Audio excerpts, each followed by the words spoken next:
Te aviso unos segunditos.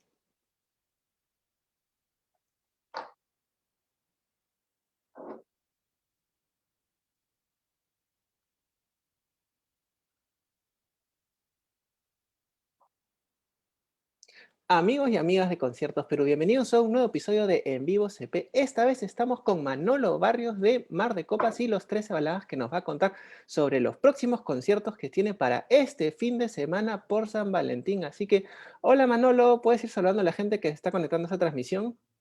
Claro que sí. Hola Gerardo, un saludo para toda la gente que se está conectando. Acá estamos a su disposición. Les recuerdo a todas las personas que están viendo esto, vamos a estar leyendo los comentarios que hagan en Facebook, así que si tienen alguna duda que resolver, algún interrogante que haya rondando por sus cabezas, acá estamos con Manolo Barrios para hablar de cualquier cosa que ustedes quieran preguntar. Y bueno, Manolo, han preparado un show para San Valentín de este fin de semana, un show de Mar de Copas y un show de los 13 Baladas. Uno es en la noche de Barranco y el otro, ¿cómo va a ser? ¿Qué También, nos puedes contar más? Ah, ya, los dos van a ser en la noche de Barranco. sí, tenemos todo el fin de semana en la noche.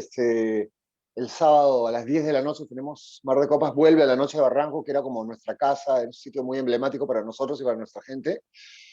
Y además el último concierto presencial que hicimos, dicho sea de paso, fue en la noche de Barranco, que fue el primer viernes de marzo del 2019, me parece que fue. Sí. No, Su 2020, ¿no? madre, wow. 2020. ¿Cuándo fue 2020, la pandemia? 2020. 2020. Ya, Sí, ya no sí. sé en qué año estoy. Ahí, justo ahí, Y a la mediados de semana, sí, marzo. sí, y a la semana siguiente reventó la cuarentena, ¿no? Eso tocábamos el sábado en Piura, lo tuvimos que cancelar. Y bueno, y el domingo, Día de los Enamorados, a las 8 de la noche, concierto de los 13 Baladas, también desde la noche de Barranco. Buena, buena, buena. Y Entonces, las entradas ¿ya están en, cuántos conciertos? ¿cuántos Sí, inscritos las somos? entradas están en... Sí. Las entradas están en Join Us, si antes que me olvide, las entradas están en Join Us, es un precio único, aunque también se puede comprar un pack de las dos entradas juntas con una rebaja. Buenazo, buenazo. Entonces, ¿cuántos conciertos online, cuántos conciertos por streaming ya va haciendo Mar de Copas en lo que va de esta pandemia? Con estos dos que vamos, o sea, Mar de Copas, con este que va a ser el sábado, va a ser el cuarto concierto durante la pandemia, y bueno, los 13 Baladas va a ser el primero. Hemos hecho otras tocadas, pero privadas, con Mar de Copas, ¿no? Para, qué sé yo, eventos o algunas cosas corporativas. Pero lo que es abierto al público han sido cuatro, que en realidad es bastante para lo poco que trabajan los grupos ahora, que nos sentimos que nos hemos mantenido en actividad. Claro. Bueno, entonces, en estas experiencias que has tenido con esta nueva tecnología, esta nueva normalidad de los shows online, ¿qué es lo que te gusta y qué todavía no te adaptas a Ah, este nuevo formato de los shows por streaming? bueno, es muy distinto tocar para las cámaras, ¿no? Que evidentemente el concierto, pues, ustedes lo deben saber mejor que nadie, es una cuestión de energía, ¿no? Todo lo que te da el público, lo que le da la banda, es una cosa ahí, toma y daca, ¿no? Y se crea todo un circuito de energía y es toda una cosa muy, muy grande, muy fuerte. Eso ya no existe, simplemente tú estás tocando en frío para la cámara, aunque nos las hemos arreglado porque hemos hecho que haya bastante interacción, incluso en algunos conciertos hemos puesto pantallas con las caras del público y los veíamos en sus casas mientras nosotros tocábamos y truquitos por el estilo, ¿no? Pero al final lo que sentimos es que seguimos aprendiendo. Esto es algo muy nuevo, es como empezar desde cero. Claro, claro. Parece así una cosa de ciencia ficción. ¿Te imaginas en algún momento que estarías haciendo shows por internet, así mirando una cámara? Es algo que creo que Jamás a todos todavía nos cuesta adaptarnos. jamás en la vida, y en nuestro caso peor porque nunca hemos sido gente mucho de cámara. Nosotros no somos músicos de cámaras, nunca nos hemos movido muy bien en ese ambiente. Pero caballero, le estamos dando y estamos aprendiendo. Bueno, Manolo, en dos oportunidades anteriores hemos estado conversando con Huicho García y siempre le preguntamos cuándo escucharemos las nuevas canciones de Mar de Copas y siempre nos Sí, decía que la pelota estaba en tu cancha, porque sí. recordemos a las personas que tú eres el compositor principal de Mar de Copas. Entonces, ¿qué hay sobre lo nuevo de Mar de Copas? ¿Cuándo podemos escuchar las nuevas canciones? Sí, lo que pasa es que, bueno, evidentemente la pandemia ha frenado todo. Cuando reventó la pandemia ya el disco estaba terminándose de componer. Ya durante este año de encierro yo me he dedicado a repasar los temas, a componer otros. El disco está escrito. Lo que pasa es que todavía estamos viendo la manera de juntarnos. Nunca hemos grabado un disco sin ensayar durante varios meses juntos todos los días. Y ahora no nos podemos juntar. Estamos viendo la manera. De que sale el disco va a salir, eso es un hecho. También va a salir un disco nuevo de Los 13 Baladas, dicho sea de paso. Los dos están en el horno, pero yo me imagino que en unos cuantos meses ya hay material nuevo. Claro. Y bueno, ¿cómo es hacer un disco en estos tiempos de la pandemia? Porque obviamente Mar de Copas es una de las bandas más representativas del rock peruano.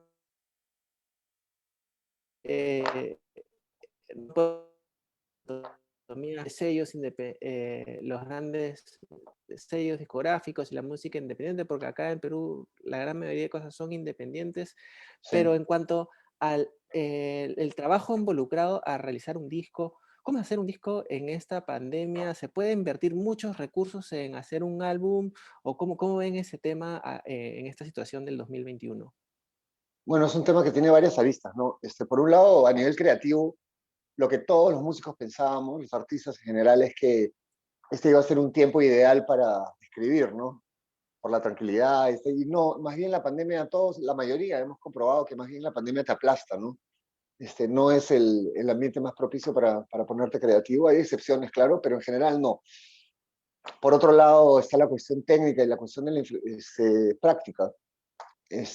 Por lo menos Mar de Copas trabaja muy junta la banda para hacer los discos. Porque yo compongo las canciones, es verdad, pero después las armo con toda la banda, ensayando mucho tiempo con ellos todos los días. Eso ya no se puede hacer porque no nos podemos juntar. Entonces hay una cuestión de pasarle el material a uno, el otro se lo pasa al otro, es como ir a tropezones, es un poquito incómodo. Y también, como lo dijiste, está la cuestión del financiamiento, ¿no? Hacer un disco cuesta plata, cuesta dinero y ahora la banda no produce dinero, entonces por ese lado también es difícil. Sin embargo, igual tenemos el apoyo de la disquera, que es Play Music, eh, y además nos hemos mantenido muy vivos en plataformas digitales, más que nunca, porque eso sí ha crecido durante la pandemia por razones obvias, ¿no? Entonces, por ese lado Mm, sí se va a poder financiar, pero es una manera muy extraña de hacer un disco.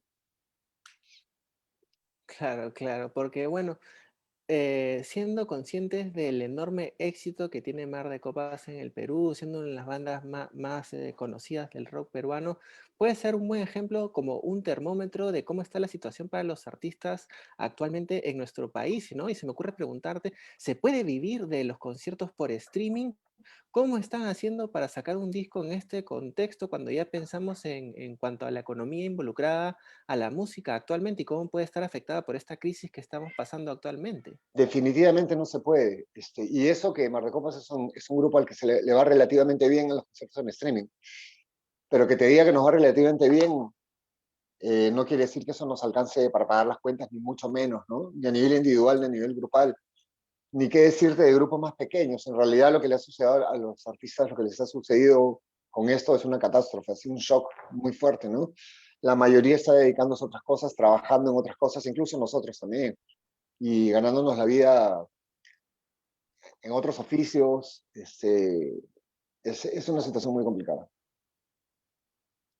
Claro, porque muchas veces en cuanto a la música nacional se habla de apoyo, ¿no? De que los fans deben apoyar a los artistas, se habla de comprar los discos originales, pero ¿cómo ves el tema actualmente de pedirle a los fans apoyo en esta situación difícil? ¿Crees que se le debe pedir a los fans que estén más presentes que nunca en este momento o prefieres no darles esa presión al público oyente? Para nada. O sea, ¿cómo les vas a poner esa presión? Todo el mundo está pasando por el mismo problema. La gran mayoría de gente, salvo algunos privilegiados, la gran mayoría de gente no tiene ni dónde caerse muerto, no sabe, también está recursándose como puede. Así que por ese lado no va. Ni siquiera cuando la situación era normal, la palabra apoyo era una palabra que a nosotros nos gustaba usar. Nunca nos gustó la palabra en cuestión, que efectivamente se utiliza mucho, ¿no? Porque, no sé, acá, si se quiere utilizar la palabra apoyo, tiene que utilizarse de parte del Estado, ¿no? No de parte de la gente. Si viene un pirata y te vende un disco a 2 soles, y la gente está con problemas económicos, evidentemente se va a comprar el disco pirata. El tema es que se ha permitido eso, ¿no? El tema va más bien por el lado del Estado. Y el apoyo, a lo que debería referirse, el apoyo es a la difusión. Y olvídate, Mar de Copas, al final nosotros hemos cumplido un ciclo y ya somos gente, somos cincuentones, ¿no? Pero a mí me da mucha tristeza ver los grupos nuevos que no tienen la más mínima oportunidad de sonar en la radio, a pesar de que hay una ley que lo dicta, pero que no se le hace caso, ¿no? Es bien difícil la situación. Claro, claro. Y ahora que mencionabas el tema de la piratería, recuerdo en una conversación que tuvimos con Wicho, él mencionaba que efectivamente la piratería fue un golpe muy fuerte para la industria de la música acá en el Perú. Y bueno, ustedes, si bien tienen su carrera desde los noventas, el éxito masivo que logran es a partir del siglo XXI, donde ya estamos en la era de lo digital y los CDs piratas, ¿no? Pero ahora estamos en los tiempos del streaming, ¿no? Sí, De Spotify, ¿no? Y se habla tanto de los sí. porcentajes que le llegan a los artistas. ¿Tú cómo ves el tema del streaming? ¿Sientes al que hay alguna analogía en cuanto a cuando apareció la piratería en el Perú? ¿Ah? ¿Qué pros y contras le encuentras al tema del streaming para los artistas actualmente?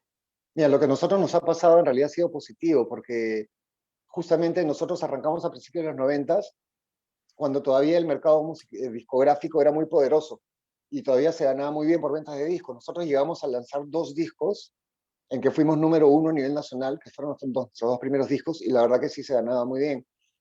Durante nuestro tercer disco fue cuando el gobierno de Fujimori vendió la piratería, la hizo legal, subió hasta el 98%, y todas las disqueras quebraron, ¿no? Entonces ahí fue que todos apostamos por hacerlo de una manera independiente, lo cual fue un pésimo negocio también para todos, porque la piratería nos comía.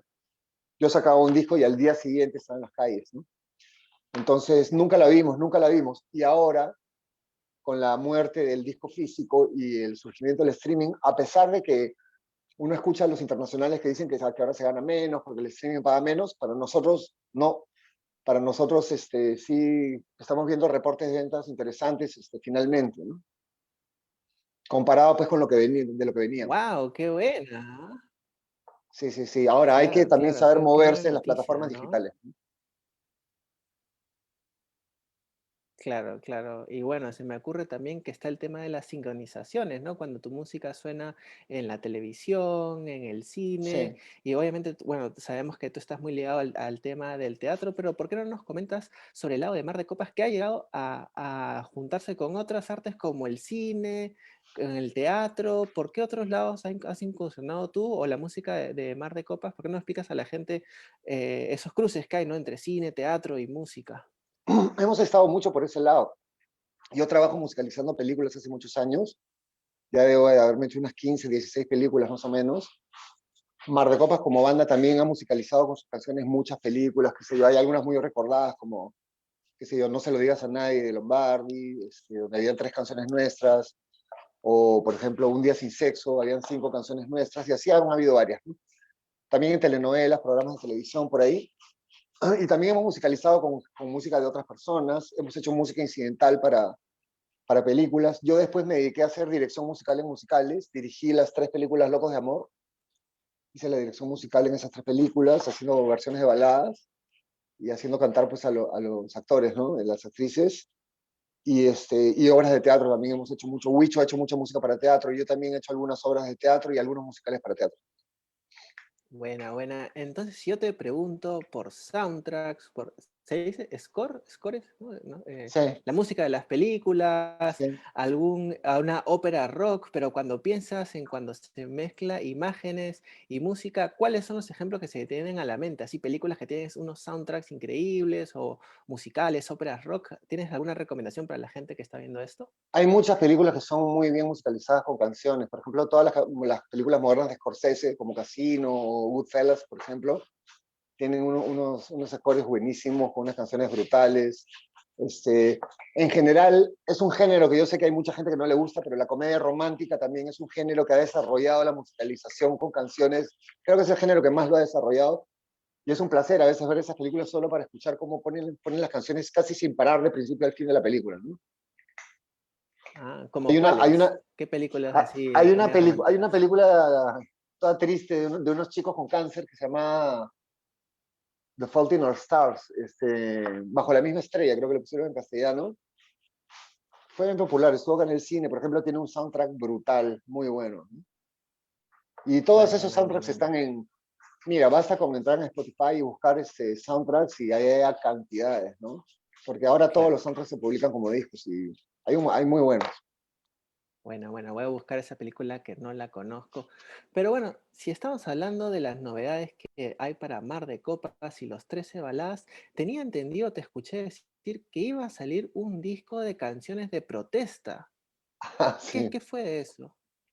Sí, pero antes va a salir el volumen 3. Lo que pasa es que los tres hablados hemos publicado dos discos, volumen uno, volumen 2, pero y el volumen 3 ya está el repertorio listo, incluso ya se han grabado varios demos, esto antes de la pandemia, ¿no? Y va a salir, y teníamos proyectado después hacer un disco, y lo vamos a hacer de todas maneras, con canciones de protesta de los años 70, que es algo que no sé si ya se conoce mucho, pero es algo muy de nuestra infancia, ¿no? Un poco político tal vez, nosotros no somos muy políticos, pero musicalmente es algo muy de nuestra generación. Entonces, sí, pensábamos agarrar unas cuantas de esas canciones y rockearlas un poco. Claro, ¿te refieres a la nueva canción, la trova, ¿no? Incluso, Ese tipo de música? sí, pero incluso antes, ¿no? Cosas tipo Víctor Jara, Mercedes Sosa, Quilapayún, Atahualpa Yupanqui, esas cosas, ¿no? Maña, maña, Eh. maña. Bueno, estaba viendo una entrevista que te hicieron en TV Perú y hablabas cómo tu familia, diplomáticos, te inculcaban algunos valores un poco progres, un poco de izquierda, y tú incluso durante los 80 te fuiste a un pueblo joven, ¿no? Entonces, son esas experiencias románticas de la juventud y esas épocas de la izquierda y a mí se me ocurría preguntarte cuánto de eso sigue vigente aún, ¿no? ¿Te consideras una persona de izquierda o cuánto de ese En lo romanticismo sigue absoluto. Nunca, presente?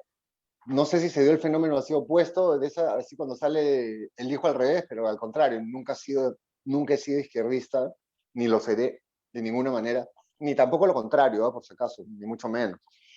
Pero no, siempre he sido totalmente apolítico. Yo soy de la generación de los 80, yo cumplí 18 años en el año 85, y la verdad es que mi generación pues, es una generación muy anarquista, muy subterránea, muy punk, ideológicamente hablando, ¿no? Por intuición, mi generación empezó a entender lo que era de verdad la política peruana y como que nos alejamos mucho. A mí me gusta mucho la política, siempre estoy muy enterado, leo el periódico todos los días, veo el noticiero todos los días, pero mira, con decirte que hasta ahora nunca he votado por nadie porque nunca he encontrado una propuesta ni siquiera medianamente decente. Maña, maña. Entonces, tampoco vas a decir por quién vas a votar en las próximas elecciones. Sí, por supuesto, te puedo decir, voy a viciar mi voto de todas maneras. Bueno, entonces, ¿cómo es para una persona que no cree en estos discursos de la izquierda cantar canciones de Víctor Jara? ¿Ah? ¿Cómo es cómo es que te va con ese tema? Sí, incluso hay un disco de Mar de Copas que es el disco Zuna, me parece, que la primera canción del disco es el himno de la Internacional Socialista. Pero tanto no queríamos hablar la letra, porque dice los obreros, los pobres del mundo, no sé cuánto, que le hicimos instrumental nomás, ¿no? Conservando la melodía. No sé, igual son canciones muy bonitas, son históricas, ¿no? Creo que la izquierda en ese entonces tenía mucho sentido. Estamos hablando de finales de los 60, principios de los 70, ¿no? Ya en estos tiempos me parece algo un poco pasadito de moda, ¿no? Lo mismo que la derecha, o sea, ya Claro. son cosas que no tienen sentido. Ahora creo que la cuestión debería ser más humanística, ¿no? A mucha gente de mi generación, que ya nos sentimos un poco viejos, nos sentimos muy dolidos por ver que tanta injusticia, por ejemplo, con la comunidad LGTBI, tanta injusticia, qué sé yo, ¿no? Con el rechazo a la igualdad de género. Es algo muy triste, ¿no? Nos sentimos como muy frustrados que ha pasado tanto tiempo y todo sigue igual en ese sentido, ¿no? Y eso no Claro, tiene nada que claro, ver ni claro. con izquierda ni con derecha, tiene que ver nada más con algo más humanista, ¿no? Sí, sí, sí. Y bueno, al rock muchas veces se le ha asociado con este lado rebelde, contestatario, y las canciones de amor, las baladas, a veces para muchos de los jóvenes nos parecía una música de los adultos, ¿no? Una música que escuchaban tal vez los padres, pero sin embargo ustedes abrazan las baladas, abrazan la música romántica, ¿no? Entonces me parece que hay que tener cierto valor dentro de la movida rockera para ustedes mandarse hacer baladas románticas. Había algo de dar la contra, de decir, bueno, nosotros somos rockeros, pero también tenemos nuestro corazón y podemos cantar baladas que normalmente asociamos a la música que escuchan las tías, las madres. No, en realidad sí, sí fue un tema y no fue tan fácil, ¿eh? Porque ahora sí uno está acostumbrado a que hay muchos géneros y todos están mezclados en un concierto escuchas al grupo Lívido y luego viene Daniel F. y luego viene, qué sé yo, los Chapis, porque así son los conciertos ahora del Viva Perú, Vivo por el Rock, ¿no? Pero en nuestros tiempos todo estaba muy segmentado y además Huicho venía de cantar en Narcosis, que es el grupo subterráneo y punk probablemente más salvaje del que han habido acá. Entonces, para nosotros nos gustaban estas canciones de desamor, estas cosas más románticas, más melancólicas, y la verdad que sí, nos mandamos con todo y sabíamos que se nos iban a tirar encima, y la verdad que las críticas fueron muy fuertes de parte de la gente rockera, ¿no? Ahora han pasado 28 años y la verdad ya nos perdonaron, ¿no? O ya por viejos sentimos que ya nos tienen cierto respeto, ¿no? Pero sí, no fue del todo fácil, ¿no? Tuvimos que Claro. ajustar un poquito. Bueno, y Manolo, ¿por qué no le recuerdas a la gente cómo es que te fuiste insertando en este mundo de la música en el Perú, ¿no? En este mundo de la música, ¿cómo es que conociste a Miki González? ¿Cómo fueron tus primeros acercamientos a la música y trabajar en la música acá en el Perú? Bueno, yo en realidad no trabajaba en música para nada, yo estudiaba historia en la Universidad Católica, pero por casualidad, pero me cachueleaba, trabajaba como no tenía plata, yo me tenía que pagar la universidad y trabajaba en cualquier cosa que se me presentaba, vendía cosas, hacía taxi, qué sé yo, de todo un poco. Y por ahí me cayó un cachuelo para ser ese asistente de cámara en la filmación de un videoclip que era el segundo single del primer disco de Miki González. Y ahí Miki me vio, yo era bien chancón en la chamba, y me vio chambear y me dijo, oye, ¿no quieres el plomo? Que es técnico de escenario, ¿no? Y yo le dije, ¿plomo qué es eso? Ni siquiera sabía. Me dijo, nada, es el que arma, afina los instrumentos y no sé cuántos, y arma el escenario, se ocupa de asistir a los músicos, hace que todo suene, no sé cuántos. Le dije, ah, pues vamos, ¿no? O sea, si me enseña, porque no sé nada. O sea, sí sabía afinar, porque en mi casa sí había tocado algo, ¿no? Y me llevó a tocar a Huancayo con él y con los Chapis. En el año nuevo, el año 86, puesto, mano a mano entre los Chapis y Miki González. Y ahí y me quedé 10 años trabajando con él. En esos 10 años aprendí a tocar la guitarra, armé mis primeros grupos y armé así, poco a poco, ¿no? Así Y, de casualidad caí en la música, ¿no? ¿Y cómo aprendiste todo esto? Porque en ese entonces no era como ahora que uno va a YouTube y busca tutoriales de todo. ¿Cómo aprendiste a dónde poner tal cable? ¿Cómo poner el micrófono? ¿Cómo ver tal perilla? ¿Qué pasa cuando la mueves para acá, como para allá? ¿Cómo así te mandaste a...? Porque es un mundo bastante técnico y bastante complicado, ¿no? Hay cuestiones hasta de la física ahí involucradas. Claro, bueno, en esa época existía mucho el concepto del practicante, ¿no? Que es algo que se ha perdido bastante en estos tiempos. Estas cosas no había dónde estudiarlas tampoco. No es que no solo que no había internet, tampoco habían escuelas donde esto se estudie, porque ahora sí hay, ¿no? Y ahí era la Claro. cuestión maestro-alumno. Era el jefe con el practicante. Tú te comprometías en ayudar y en estar a las órdenes totales de un tipo, y el tipo a cambio te enseñaba, no te pagaba, ¿no? Así se han hecho muchos profesionales en el Perú, trabajando para grandes maestros, ¿no? Y bueno, le tenías que servir el café, tenías que irle a comprar sus cosas, cargar las cajas, pero al mismo tiempo te iba enseñando cosas y porque hay gente que también tiene vocación para enseñar, ¿no? Y así poco a poco vas aprendiendo el oficio en la cancha, ¿no? Eh, yo terminé de jefe de escenario de Miki González cuando él ya tenía un espectáculo en la época de la Kundum, con 14 músicos, bailarines, escenografía, zapateadores, qué sé yo. Y yo tenía todo un staff técnico de chicos y también hice lo mismo. O sea, yo formé a muchos técnicos, bueno, que ahora son famosos, que no sé quiénes son, porque ya son todos sonidistas, productores, qué sé yo, con esa misma técnica, simplemente tener a practicantes y enseñarles, ¿no? Lo que pasa es que hay que tener alma de practicante, ¿no? Alma de sacrificio y quedarse ahí un tiempo hasta que vas aprendiendo, ¿no? Chévere, chévere. Y ahora que estamos hablando de cómo la información se pasa entre generaciones, la última vez que estábamos en esta serie de entrevistas con Coqui de Tramontana, nos Sí. estaba contando de que la nueva sensación de la guitarra es tu hijo. Ah, según él, es el próximo prodigio de la nueva generación de músicos. Entonces, ¿por qué no nos cuentas sobre la incursión de tu hijo en la música? ¿Cómo así se dio que ahora va a compartir escenario con los pesos pesados del rock peruano? Bueno, sí, bueno, mis hijos tocan música. El mayor, estamos hablando del mayor que es Octavio. Lo que pasa es que él es íntimo amigo del hijo mayor también de Coqui Tramontana, por razones obvias, porque la esposa de Coqui es Phoebe Condos, que es nuestra tecladista, ¿no? Entonces, ellos han tocado desde la barriga de sus madres, en realidad, ¿no? En el escenario. Y han tocado desde siempre, y Coqui les enseñó mucho, y efectivamente sí, Octavio toca muy bien, y este domingo con los 13 baladas, para quien quiera lo pueden ver tocar, porque él va a tocar la guitarra ese día, ¿no? Y efectivamente, reemplazar a Coqui no es fácil, ¿no? Yo solo conozco un par de personas que lo pueden reemplazar a cabalidad, y no es porque sea mi hijo, pero él es uno de ellos. Claro que sí, Coqui, tremendos riffs, ¿no? Esa guitarra, unos riffs potentes, ¿no? Y ¿No?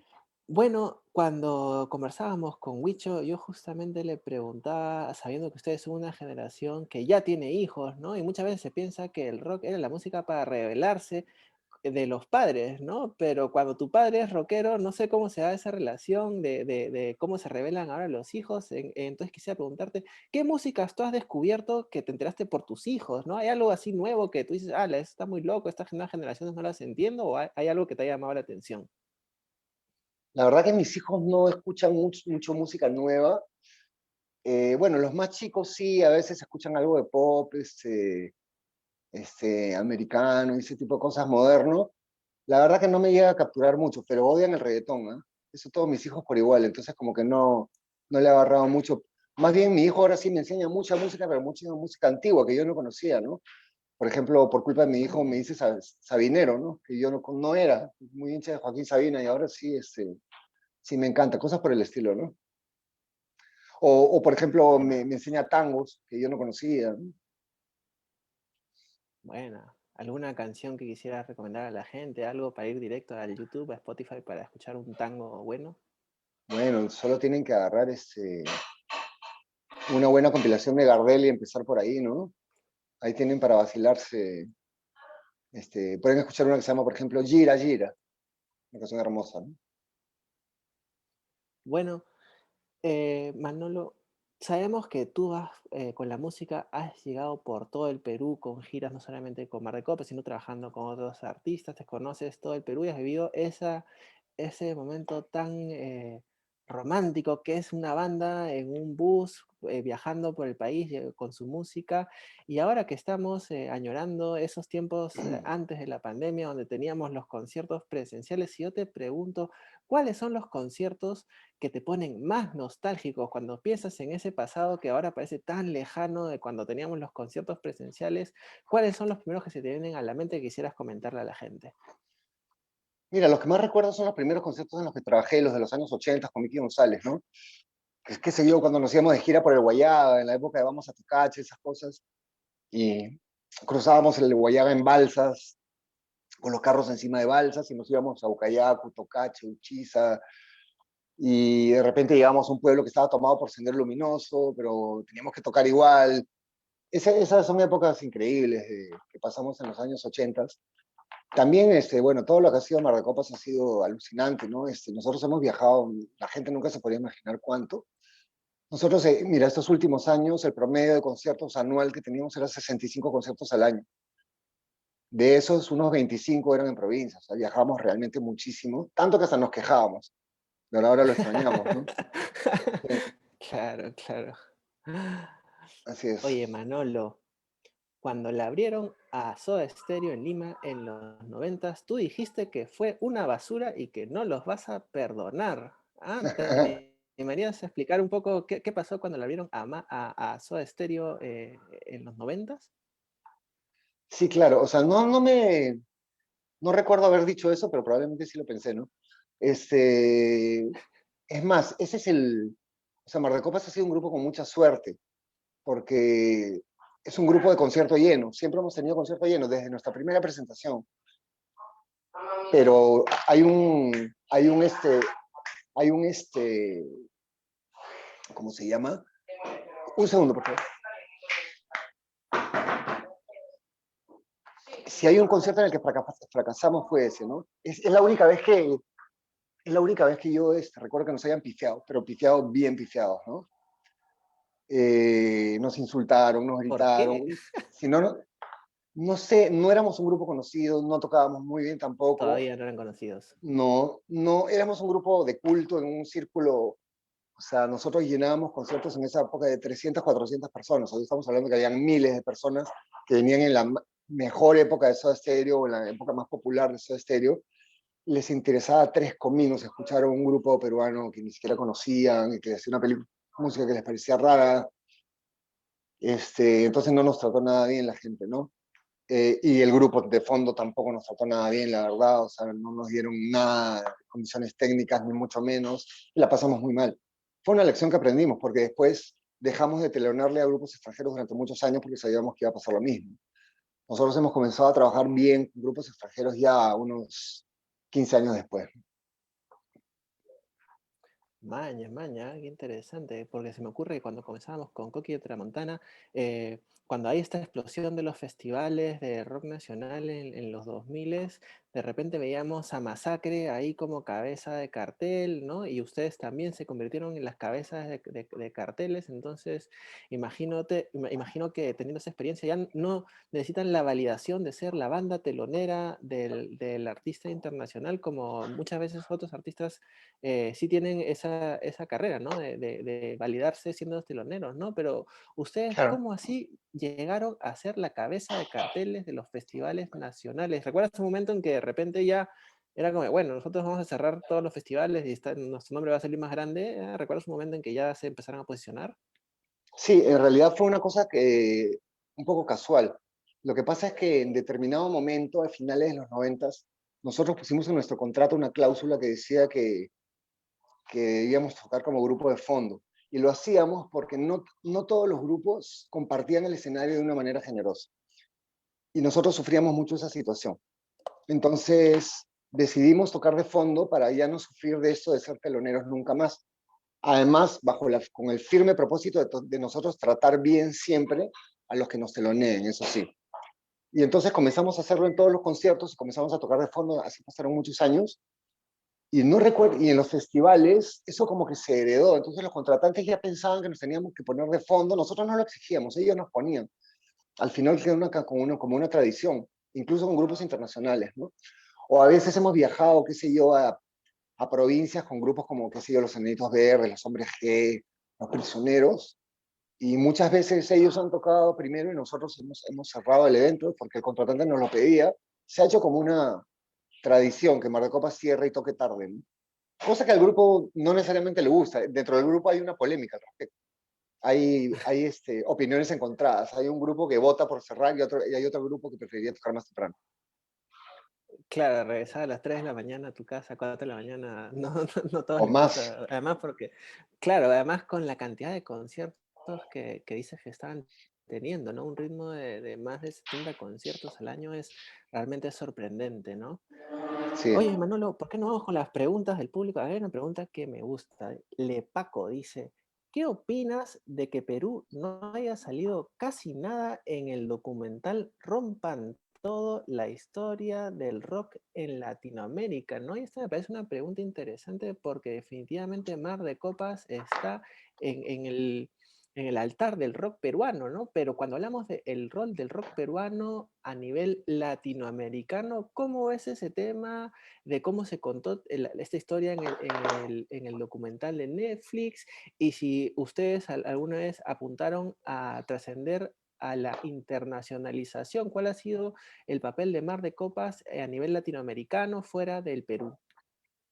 Me parece totalmente natural que no hayan salido grupos peruanos en el documental, salvo esos que se mencionan al principio, como los Saicos y el Polen, me parece, o algo así, ¿no?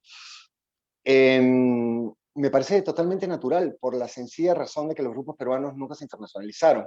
Todos los grupos que salen en el documental, o el 90%, son grupos que se han internacionalizado en los países de habla hispana. Eh, y olvídate de Mar de Copas, o sea, hay grupos que a mí personalmente me parecen muchísimo más importantes de acá, como Frágil, como Miki González, como Leucemia, y tantos grupos más que tampoco los mencionan ni por asomo. Pero lo que pasa es que tampoco son grupos conocidos a nivel de medios, digamos, ¿no? Porque en realidad sí se conocen. O sea, tú te vas a, qué sé yo, a Buenos Aires, al circuito punk, y todos conocen G3 Inyectores, por ejemplo, ¿no? pero otra cosa es que lo conozcan en la onda mediática, ¿no? Y la razón por la que los grupos peruanos nunca se internacionalizaron fue justamente por la piratería, porque las disqueras transnacionales nunca se interesarían por un grupo en donde su país de origen se venden más piratas que originales, porque la gente no lo sabe, pero más o menos el 60-70% de ventas de un grupo es en su país de origen. Entonces a las disqueras no les interesa, nunca les interesó los grupos peruanos por esa razón, ¿no? Yo esto lo he hablado mucho con gente de disqueras de afuera, porque sí se han interesado, pero al final nunca se ha concretado. Pero entonces nada, o sea, no tendría sentido que salgan.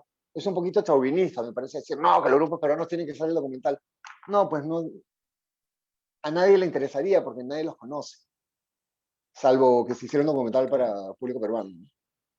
claro, claro. Y además Así que es. eso es bastante complicado resumir la historia de 6, 7 décadas de rock de todo el continente latinoamericano en 1 hora y media, así que obviamente hay cosas que no pueden salir, ¿no? Pero bueno, si Sí, por hablamos supuesto. del éxito que ustedes han tenido en el Perú, que es un éxito bastante privilegiado, ¿no? Ya quisieran muchos artistas nacionales tener canciones que se las sepan todos, todo el mundo, ¿no? Entonces, sabiendo que tú eres el compositor principal de Mar de Copas, quiero preguntarte, ¿cómo es hacer un hit? Un hit que se lo sabe el Perú entero y si crees que es algo que se puede repetir, que puedes controlar esa fórmula, que tienes canciones que tú dices, esto ya va a ser un siguiente Mujer Noche, un siguiente Zuna, pero tal vez el público no lo recibe así. ¿Cómo es ese tema siendo tú el compositor? Mira, hay una especie de mito, ¿no? Yo recuerdo mucho cuando tenía como 17, 18 años, vino una vez un profesor de guitarra y me dijo, hacer hits es facilísimo, hay una fórmula y es esta. Y me dijo tal y tal y tal, ¿no? Claro, Mentira, mentira, qué mal profesor, por Dios, por puras patrañas. Nada que ver, no existe una fórmula. O claro, sea, la única... Hay gente que sí compone singles a propósito, o sea, yo no. Yo nunca en mi vida he hecho un single con la intención de que sea single, no sé cómo se hace, me saldría pésimo. Esa sería una pregunta, qué sé yo, para Pedro Suárez, por ejemplo, que es un experto en hacer singles. Pero tanto en su caso como en el mío, como el de José Arbulú de Cementerio Club, como el de Daniel F., como cualquiera, la clave para que una canción tenga llegada, una llegada certera a algún tipo de público, es la autenticidad y una llegada melódica deficiente, con feeling. La cosa va por ahí. En realidad, el único consejo que yo le podría dar a cualquier chico que componga canciones es que las haga con el corazón. Eh, y si tiene talento y le suma el corazón y la autenticidad, definitivamente le van a salir canciones buenas, eso no cabe duda. Obviamente, el talento no lo tienen todos, pero sí lo tienen muchos. claro, claro. Bueno, recuerdo cuando conversábamos con Percy Céspedes, el director de videoclips, Ujú. él hablaba de que mucho del éxito de las canciones se da por la repetición y a cuando las personas le pones una canción una y otra vez en la radio, en la tele, en donde sea, les termina gustando, ¿no? Y se me ocurre que ese tal vez podría ser el caso de Un día sin sexo, ¿no? Que podríamos considerarlo el último gran éxito de Mar de Copas, ¿no? Y cómo el Sí. hecho de que esté en la película ayudó a que se convierta el hit, ¿no? Un hit, podría ser tal vez el último hit de Mar de Copas, ¿no? Pero se me ocurre Ujú. preguntarte, han pasado 15 años y ¿qué dificultades has tenido tú para lograr posicionar otra canción de Mar de Copas que a ese nivel, ¿no? Porque imagino que tú sacas canciones que tú dices, bueno, esta canción es genial, es mejor que las anteriores, pero no logra tener el éxito, ¿no? Entonces, ¿qué tanto han cambiado las cosas de que no se puede, se me ocurre mucho, le pasa a muchos artistas peruanos, ¿no? Muchos grandes del rock peruano, sus éxitos más conocidos son de hace 15, 20 años, ¿no? ¿Qué ha pasado que no podemos tener canciones famosas, vigentes, actuales? O canciones sobran. El tema es que no tienen por dónde sonar, ¿no? Lo que pasa es que cuando sonó Un Día Sin Sexo, fue en el año 2005, creo que fue canción del año en el año 2005, todavía estaban sonando los grupos peruanos, pero ya era la última ola. De ahí, unos 2 o 3 años después, dejaron de sonar por completo. Es más, no recuerdo ningún grupo peruano que haya sonado después de eso. Y no me vas a decir que no hay ningún grupo que no ha sacado buenas canciones, allá patadas, ¿no? Justamente Claro, hablando de Percy Céspedes y hablando de José Arbulú, los dos se juntan en una sola cosa, ¿no? Los dos hicieron juntos el video de Inmortales, Aunque y eso que estamos hablando antes, creo que es del 2000 o 2001, me parece, ¿no? El disco Vacaciones en Medio Cielo. Ujú. Y esa canción nunca sonó en la radio. Cuando es un número uno a todas luces, acá y en cualquier parte.